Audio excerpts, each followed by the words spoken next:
आलोक शर्मा जी, 370 बहाल करेगी क्या कांग्रेस पार्टी? अपना जो हमने अपनी जैसा कि डिमांड कांग्रेस दे दी पार्टी है। वादा कर रही है।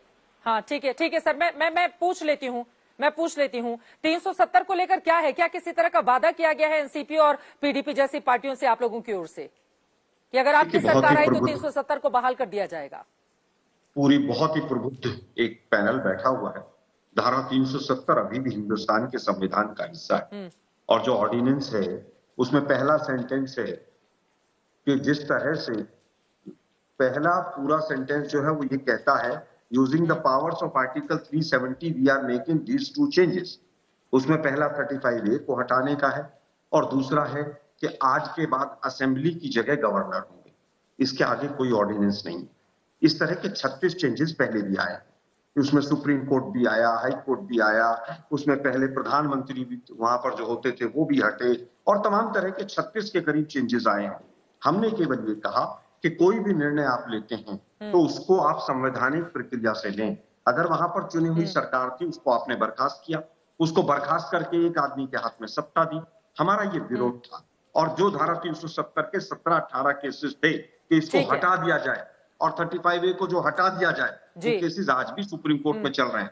तो बीजेपी बरगलाती है, मोदी जी लाल किले की प्राचीर से झूठ बोलते हैं और फिर तमाम चैनल झूठ बोलते हैं कि धारा 370 हट गई। अब मुझे एक कागज दिखा दीजिए कि धारा 370 is not a part of Indian constitution. धारा 370 नहीं रहेगी तो जम्मू कश्मीर जुड़ा ही उस धारा के साथ है।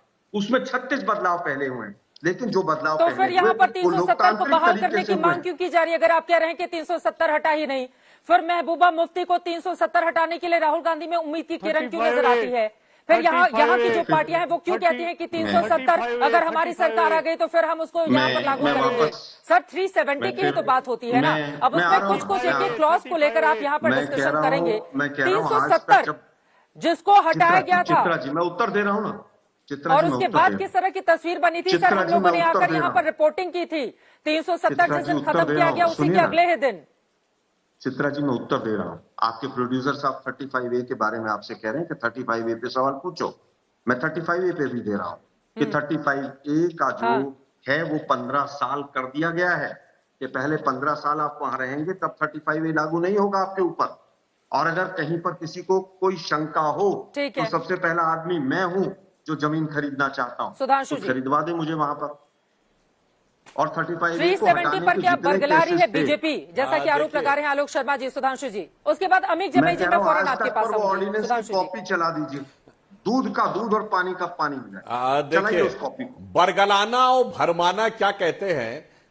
आलोक शर्मा जी एक तरफ कह रहे 370 हटी नहीं है, दूसरी तरफ कहते हैं 370 हटने के खिलाफ सुप्रीम कोर्ट में केसेस चल रहे हैं। और इनके नेता अधीर रंजन चौधरी जी, नेता प्रतिपक्ष कांग्रेस पार्टी के, सदन के पटल पे कह चुके हैं कि 370 हटाने का जो प्रक्रिया चल रही है यह असंवैधानिक है, चूंकि यह अधिकार भारत सरकार के पास नहीं। मेरे भाई, किसको भरमा रहे, किसको बरगला रहे? आप सही हैं या सुप्रीम कोर्ट में रिट करने वाले लोग जो सही हैं, आपके समर्थक, या आपके नेता प्रतिपक्ष सही हैं? और दूसरी बात 35A की बात आई आलोक जी, संवैधानिक प्रक्रिया की बात यह है कि भारत के इतिहास में एकमात्र संविधान संशोधन 35A है जो कभी संसद में पारित ही नहीं हुआ। इसे राष्ट्रपति की अधिसूचना के द्वारा अनुच्छेद में जोड़ दिया गया, प्रेसिडेंशियल प्रोक्लेमेशन के द्वारा एनेक्सर में जोड़ दिया गया। यह था संविधान के साथ छल। अन्यथा मैं आपसे चुनौती से पूछता हूं, बताइए वो डेट जिस दिन 35A भारत के संविधान में पारित हुआ था, कभी पारित ही नहीं हुआ और उसको संविधान संशोधन कर दिया गया, कह दिया गया भारत के राष्ट्रपति के साइन के द्वारा हमने हटाया संसद में पारित करने के बाद। इसलिए बरगलाना भरमाना सबको पता है। और भरगलाना भरमाना ये है, आप लोग बार बार कहते हैं 370 के आधार पर जुड़ी थी। 24 अक्टूबर 1947 को जिस दिन कश्मीर का भारत में विलय हुआ, विलय पत्र में कहीं 370 का उल्लेख नहीं है, कहीं 370 का उल्लेख नहीं है। वो हूबहू वही है जो बाकी रियासतों के लिए था। ये कुछ महीने के बाद और 2 साल के बाद।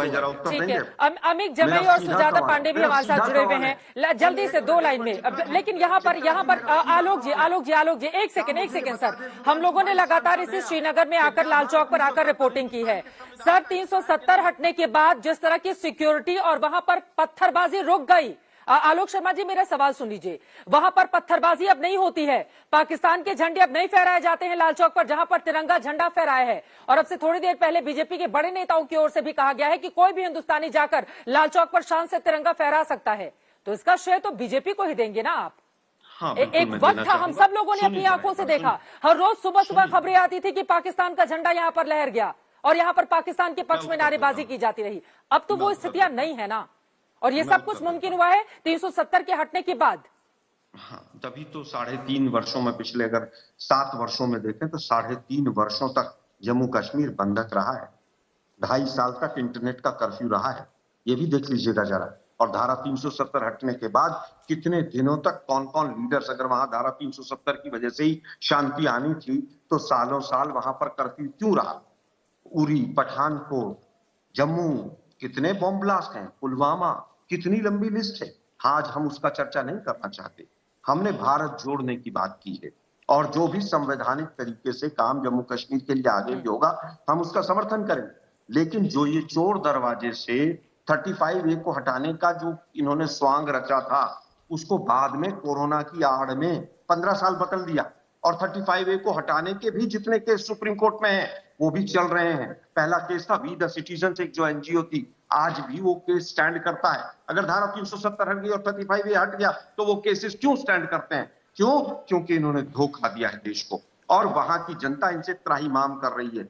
आज कश्मीरी पंडितों का क्या हाल है? 370 को लेकर आप ही के जो सहयोगी है, जो मंच पर खड़े हुए थे, वो क्यों निशाने पर लेते हैं बीजेपी को? मैं फिर कहता हूं, वो बार बार क्यों 370 की बात करते हैं? आप कह रहे हैं यहाँ से तो कुछ हटा ही नहीं है। तो चित्रा जी, वहां पर आप तो है ना अभी कश्मीर में, 1-2 बार जाकर जब कश्मीरी पंडितों के जो पंडाल लगे हुए हैं उनमें जाकर रिपोर्टिंग कीजिए, और भाजपा ने कितना ठगा है कश्मीरी पंडितों को वो बताएंगे आपको। लेकिन बहुत से लोग वहां जाने से डरते हैं। क्यों? क्योंकि उनको बीजेपी का एजेंडा चलाना होता है। कश्मीरी पंडितों की कितनी रिपोर्टिंग हुई, पूरा नेशनल मीडिया वहां पर बैठा है, कोई नहीं गया वहां पर उनके यहाँ पर जाके पूछे वास्तव में क्या है। और जो तमाम लोग यहाँ पर टीवी चैनल्स पर बैठते हैं कश्मीरी पंडितों के नुमाइंदे, वो बीजेपी के नेताओं के पूरे स्पॉन्सर्ड लोग हैं। जाकर रिपोर्टिंग कीजिए, आप तो वहां पर हैं। आलोक शर्मा जी, मुझे नहीं पता आप कौन से चैनल की बात इस वक्त आज तक पर कर रहे हैं, लेकिन हम लोगों ने लगातार, एक सेकंड सर, कश्मीरी पंडितों की आवाज भी उठाई है। और सर सुनिए, एक सेकंड, मैं हूं यहाँ पर सर। अब कांग्रेस पार्टी हमें कहेगी कि आप जाकर यहाँ रिपोर्टिंग कीजिए, तो सर ऐसे सर्टिफिकेट और ऐसे स्टोरी आइडिया की जरूरत नहीं है।